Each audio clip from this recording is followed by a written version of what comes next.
Have you ever wondered what causes my social anxiety? It's a very common question, and it's almost like, well, if I can figure out what causes it, then I can figure out, how to get rid of it. And then we look at things like, oh, maybe it was my childhood, or maybe it was something that happened when I was at school. And then we sort of feel lost, like, well, how do I fix stuff that happened in the past? Do I need to do 10 years of deep therapy? And well, that might be a useful self-exploration. And the good news is you can actually transform social anxiety much more quickly. In fact, I'll share in a future video 4 key tips to cure yourself of social anxiety. But you got to understand the cause, because once you understand the real cause of social anxiety, then that's going to help you in the solution to it.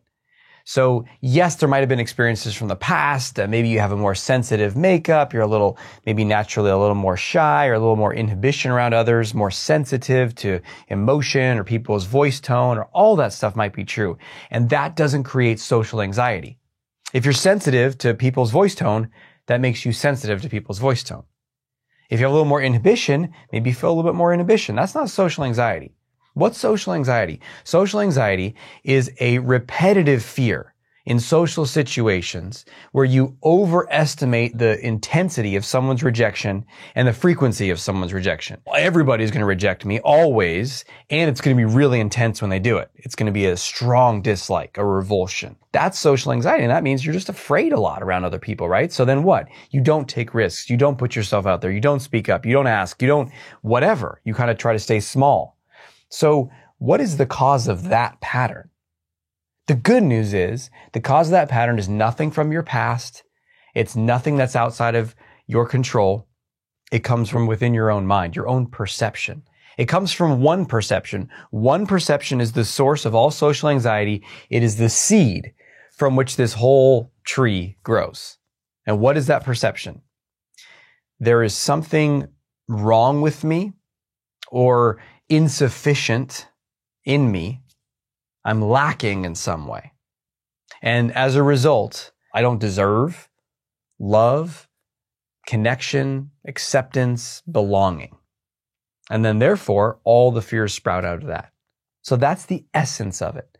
There's something wrong or missing or off about me, and therefore people aren't going to like me. People aren't going to love me. And when you're believing that perception, you experience social anxiety. That's it.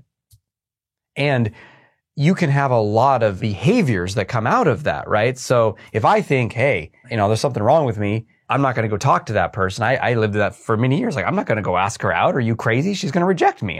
There's something wrong with me. So therefore, I avoided that like the plague. And therefore, I didn't have that many dates. Shockingly, I know, right? So now you have a behavior pattern that's coming out of that original seed. Make sense?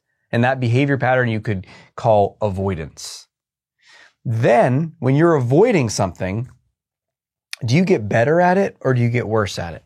Right? We all know this. The only way to get better at something is to practice it. So whether it's an instrument or a sport or social communication, flirting in the dating arena, public speaking or speaking up with leadership and authority at work, these are skills. And so if you're avoiding doing those things, do you develop that skill? Certainly not.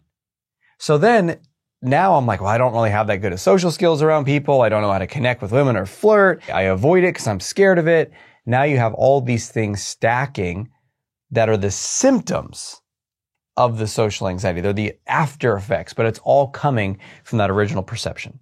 And when you change that perception, everything can start to change in a new way. You're able to approach more. You're able to ask more. You're able to go for it more because your sense of safety and self-worth is no longer on the line.